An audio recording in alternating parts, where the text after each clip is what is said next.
Welcome viewer, I am Murugan S. This video tutorial describes Discord not launching on Windows Startup Fix. Click Settings, click Windows Settings. Turn on Open Discord.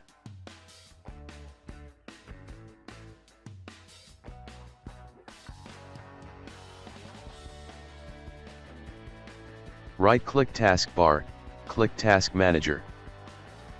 Click Startup tab. Select Update GitHub, click Enable. Restart system.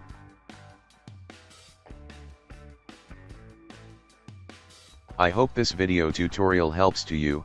Please like, share and don't forget to subscribe my channel. Thank you very much. See you next video.